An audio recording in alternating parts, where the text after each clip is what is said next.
नमस्कार दोस्तों, आज फिर आपका स्वागत है क्राउन इमिग्रेशन के यूट्यूब चैनल पर। तो आज की जो वीडियो है वो स्पाउस केसेस के ऊपर है कि स्टूडेंट डिपेंडेंट को वीज़ा कौन कौन सी कंट्रीज़ में मिल सकता है, तो उनके बारे में मैं डिस्कस करूंगा। हमारे पास 10 ऐसी कंट्रीज़ हैं जिनका जो स्पाउस वीज़ा है कंपेरेटिवली काफ़ी लीनियंट है, और कुछ ऐसी भी कंट्री हैं जो स्टूडेंट डिपेंडेंट को स्पाउस वीज़ा ग्रांट ही नहीं करती, जिनका स्पाउस वीज़ा की जो पॉलिसी है बहुत ही रिजिड है। हम इसी स्पाउस वीज़ा को डील नहीं करते। हमारे पास फैमिली रीयूनियन केसेस आते हैं मोर देन 50-60 कंट्रीज़ के।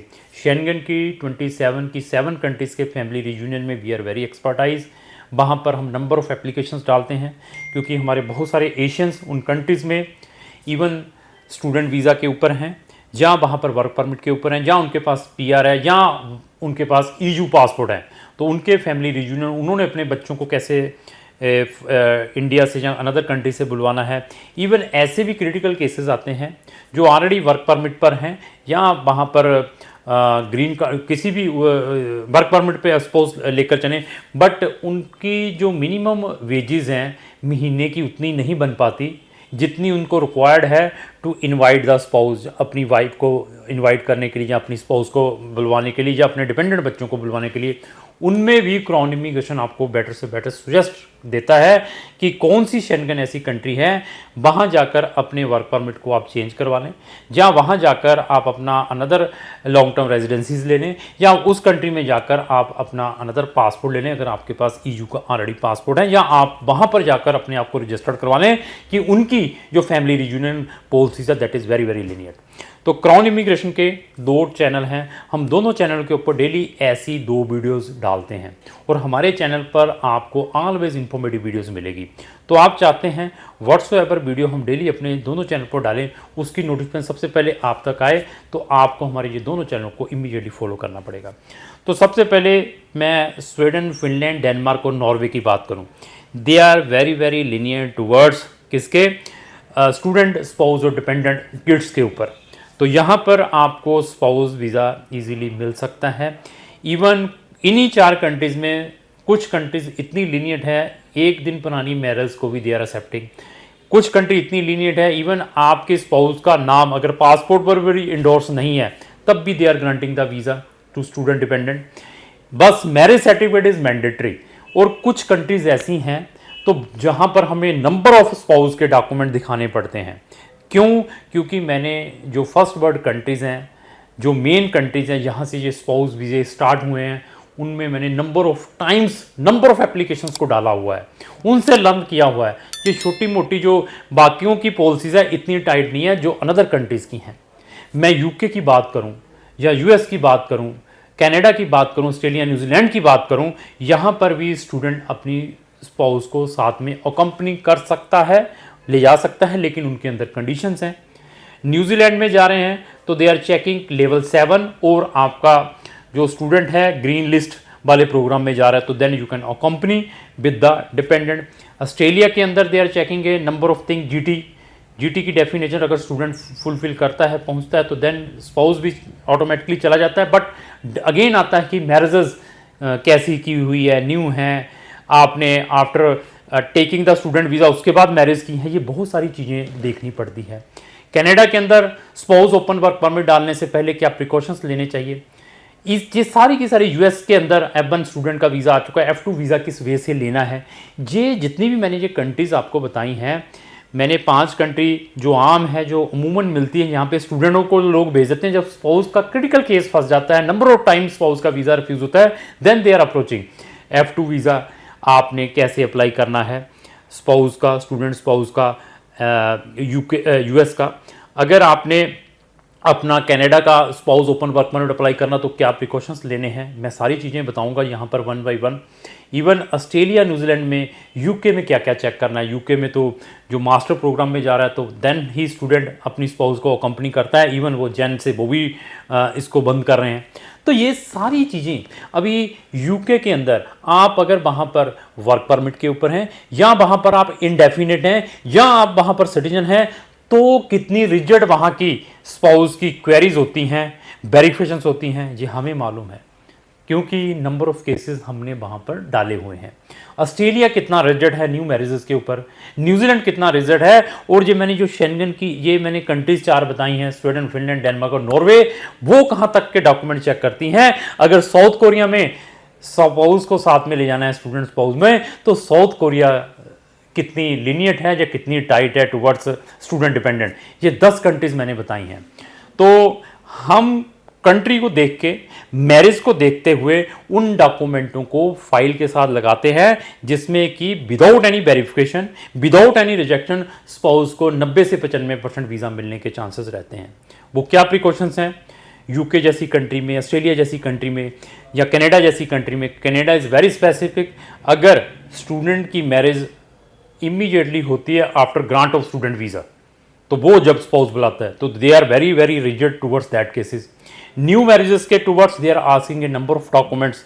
तो जर्नल जो डॉक्यूमेंट हम मैरिज सर्टिफिकेट बना लेते हैं, जहाँ पासपोर्टों पे के नाम चढ़ा लेंगे, जहाँ आधार कार्ड के ऊपर नाम चढ़ा, इसके अलावा भी नंबर ऑफ डॉक्यूमेंट्स इन ये यूके जैसी, ऑस्ट्रेलिया, न्यूजीलैंड जैसी, यूएस जैसी कंट्री या यूके जैसे कंट्री में दिखाने पड़ते हैं।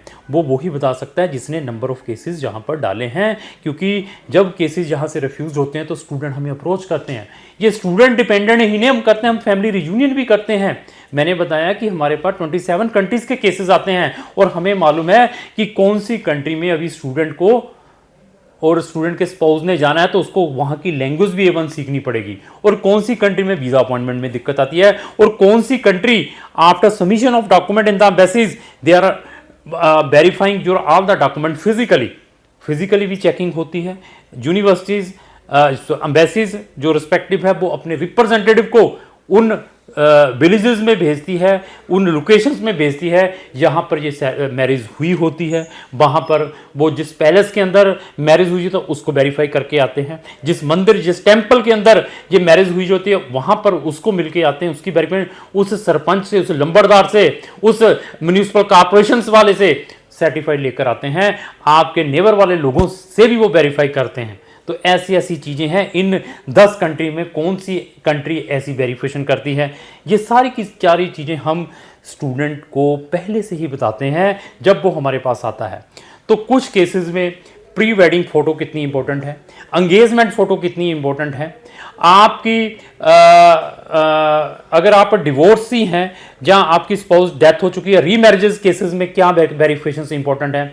रीमैरिजेस केसेस के ऊपर तो पहली मैरिज से कितने बच्चे हैं, क्या उनको कस्टोडियन उनका कौन है, उनके लिए कस्टोडियन के कौन से डॉक्यूमेंट साथ में अपने फाइल के साथ लगाने हैं, और कौन से डॉक्यूमेंट को कौन सी अथॉरिटी से अटेस्टेशन करना है इन 10 कंट्रीज में जब डालना है, तो वो ही बता सकता है जिसने इन कंट्रीज में नंबर ऑफ केसेस डाले हुए हैं।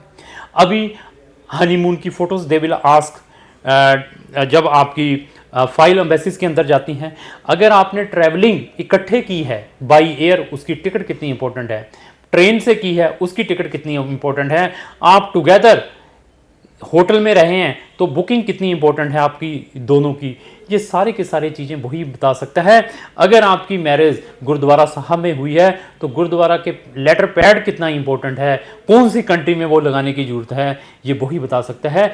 आपका न्यू मैरिजेस वाले का जॉइंट अकाउंट कितना इंपॉर्टेंट है विद स्पाउस, वो बहुत इंपॉर्टेंट है। क्या जिससे आपकी मैरिज हुई उनके नाम पर कोई जॉइंट प्रॉपर्टी भी है, कि वो भी एक एविडेंस हो सकता है। ये सारे के सारे डॉक्यूमेंट कौन लगाता है, जिसने ये केस इन एम्बेसीज में डाले हुए हैं। कौन सी कंट्री में प्रेगनेंसी की रिपोर्ट लगाने के बाद इमीडिएटली आपके वीज़ाज को कोई चैलेंज नहीं कर सकता। ये सारी की सारी चीज़ें हम यूज़ करते हैं। हमारे पास कंप्रहेंसिव एक लिस्ट बनी हुई है। तो लोग हमारे पास आते हैं, सर उस एजेंट ने मुझे स्टूडेंट वीज़ा के ऊपर जर्मनी में भेज दिया और मुझे कहता है कि अभी आप 6 महीने के बाद आप अपना स्पाउस वीज़ा अप्लाई कर लो। इम्पॉसिबल। हमें मालूम है कि जर्मनी स्टूडेंट डिपेंडेंट को कितना वीज़ा देता है, मिलेगा चाहे आपको मिलेगा ही नहीं। हमें मालूम है कि इटली में स्पाउस वीज़ा डालने का बेनिफिट है या नहीं है। स्टूडेंट डिपेंडेंट की बात करूँ, मुझे मालूम है वहाँ पे प्रोविज़न ही नहीं है। लाटविया, लिथुआनिया जैसी कंट्री में वीज़ा डाल दिया, क्या वहाँ पर आप अपने स्पाउस को ले जा सकते हैं या नहीं ले जा सकते हैं, ये वही बताता है जिसको नॉलेज है। कौन सी कंट्री आपको स्टूडेंट डिपेंडेंट को सेम डे वीज़ा देती है, कौन सी कंट्री स्टूडेंट डिपेंडेंट को आफ्टर 3 मंथ वीज़ा देती है, कौन सी कंट्री में जो स्टूडेंट स्पाउस के जो फंड है और स्टूडेंट के नाम पर ही दिखाने पड़ते हैं। वो दे आर सेइंग कि हमें ये नहीं चाहिए कि स्पाउस के जो फंड है स्पाउस के अकाउंट में, हमें तो funds in the name of student जिसके साथ डिपेंडेंट ने जाना है। बच्चे साथ में जा रहे हैं तो बच्चों की age is very important. Even embassies are asking during the interview, कौन सी ये 10 कंट्रीज में एम्बेसीज आपको इंटरव्यू के लिए कॉल करती हैं। अगर इंटरव्यू होती है तो क्या वो इंटरव्यू क्रॉस चेक भी होती है? क्या स्पाउस और स्टूडेंट डिपेंडेंट को अलग अलग रूम में बिठाकर इंटरव्यू ली जाती है फिर क्रॉस चेक होता है? ये वही टेक्निकल बता सकता है जिसको इस चीज़ के बारे में नॉलेज है। और ये ऐसी इंटरव्यू कौन से केसेस के ऊपर आती है फिर डिपेंड जिसको इन चीज़ों के बारे में नॉलेज है। अभी डिसीजन आपका है कि अगर आपने स्टूडेंट डिपेंडेंट वीज़ा भी लेना है, जिस कंसल्टेंट को इतनी नॉलेज है ना, मैं आंखें बंद करके कहूँगा कि आप उस कंसल्टेंट के through student dependent visa apply करने की कोशिश करें instead of wasting the time. और मेरे पास ऐसी कंप्लेंट्स आती हैं, स्टूडेंट यूके में बैचलर डिग्री करने के लिए जा रहा है, उसको भी फेक चीज़ें बता दी गई हैं कि आप भी साथ में चले जाएंगे। वो आकर फिर रोता है कि मेरे तो 16 लाख रुपया खराब हो गए, मैं तो यहाँ रह गया, अभी सर कुछ बताएं। क्योंकि पब्लिक भी हमारी ना मानती नहीं है, ऐसी चीज़ों को देखती नहीं है। वो सिर्फ कंसल्टेंट के मोटिवेशंस में ही आ जाती हैं इमीडिएटली कि भाई इस कंसल्टेंट ने बता दिया तो अभी हमारी बल्ले बल्ले हैं। तो ऐसे हैं, these are the very very critical cases. Either student dependent है, आइदर वर्क परमिट डिपेंडेंट है, आइदर वहाँ पर आप इंडेफिनिट हैं, आइदर आप वहाँ के सिटीजन हैं। तो आप अपनी स्पाउस को कैसे ले जा सकते हैं? जो डिवोर्सी होते हैं उन्होंने अपने बच्चों को साथ में अकम्पनी करना है तो वो किस वे से ले जा सकते हैं? रीमैरिजेस केसेस को किस वे से इन 10 एम्बेसीज देखती हैं? ये सारे का सारा टेक्निकल जो कंक्लूजन है सिर्फ क्राउन इमिग्रेशन से मिलेगा। मेरी यही वीडियो नहीं है, आप जितनी भी वीडियोज़ हैं डिफरेंट कंट्रीज़ के ऊपर उठाएंगे तो आपको पता चलेगा कि क्राउन इमिग्रेशन कितनी मेहनत करता है, किस वे से केसेस को रिप्रेजेंट करता है। तो क्राउन इमिग्रेशन के यूट्यूब के ऊपर इस टाइप की नंबर ऑफ वीडियोज़ हैं, अगर उनको भी देखना चाहते हैं तो हमारे चैनल को ब्राउज करके देख सकते हैं। लास्ट में मेरी यही रिक्वेस्ट है, अगर आपको जो मेरी वीडियो अच्छी लगी उसको लाइक एंड शेयर करना ना भूलें। Thank you.